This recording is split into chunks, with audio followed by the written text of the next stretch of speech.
మా ఇంటి శంకుపూల చెట్టు చూద్దాం రండి. ఇదిగోండి శంకుపూల చెట్టు. మా చెట్టు నిండా పూలు ఉన్నాయి. ఈరోజు చెట్టు ఎంత పెద్దదయ్యిందో. ఈరోజు ఈ పూలన్నీ కోసి మాల కట్టడం చూద్దాం.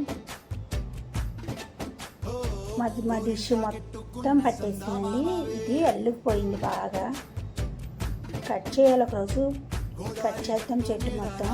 కానీ ఇన్ని పూలు వస్తుంది చూడండి, కాయలు కూడా వచ్చాయి. కొన్ని రోజులు పూలు కొయ్యకపోతే చెట్టు ఆ పువ్వు వల్ల కాయ అయిపోతుంది. ఎన్ని కాయలు ఉన్నాయో. ఇప్పుడు పూలన్నీ కోద్దాం. చూడండి ఇన్ని పూలు వేయండి మా చెట్టు పూలు. వీటన్నిటిని ఇప్పుడు మాల కట్టడం చూద్దాం. వైట్ పూలతో పాటు కొన్ని వైట్ పూలు కూడా వచ్చాయి శంకు పూలతో పాటు. అవి ఇవి కలిపి కట్టుకోవడం చూద్దాం. కొంచెమే వచ్చాయి వైట్ పూలు, ఎక్కువేమి రాలేదు. ఆ కొంచెమే ఈ పూలు అవి కలిపి సరిపెడదాం.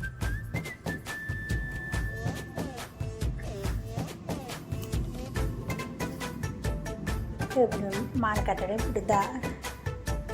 ఇప్పుడు దారం తీసుకొని అటు ఒక పువ్వు ఇటు పువ్వు పెట్టి దారం వదలకుండా చక్కగా ముడిలాగా చుట్టుకొని 2 వేల మధ్యలో దారం తీసుకొని మెలిగేసుకొని లాగుదాం.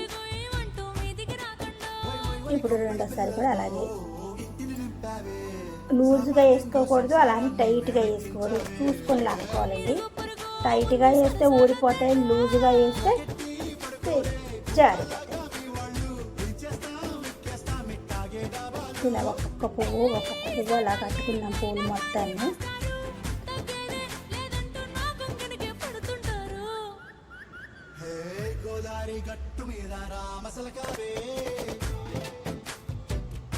అది కొంచెం చూడండి ఎలా మెలికేస్తున్నాను. అలా మెలికి వేస్తూ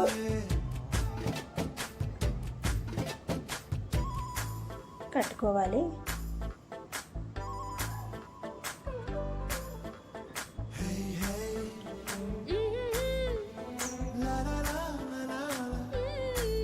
కొంచెం నిదానంగా వేస్తున్నాను మెలికి చూపించడం కోసం. వైట్ పూలు వేసుకున్నాం. అక్కడక్కడే వైట్ వేద్దాం.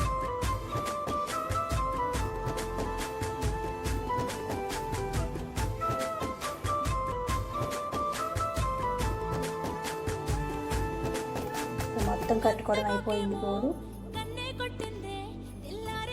చూడండి చాలా పెద్ద మాల అయ్యింది. మూర పైన ఉందండి. మూర పైన మూరంటే తెలుసుగా, చెయ్యంత.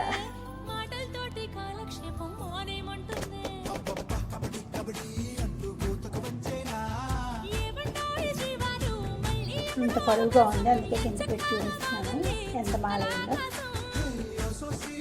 ఇప్పుడు ఈ పూల మాలని శివయ్యకి వేసుకుందామండి.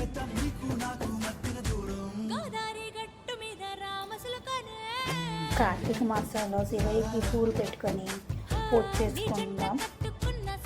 శివుడికి చాలా ఇష్టమైన పూలు శంకు పూలు. ఇలా అలంకరించుకుందాం.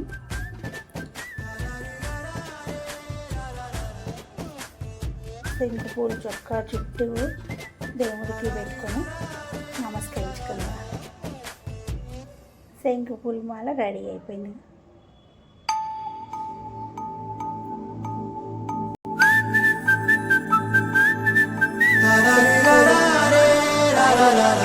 కావాలంటే చెప్పండి, లైక్ చేయండి, షేర్ చేయండి.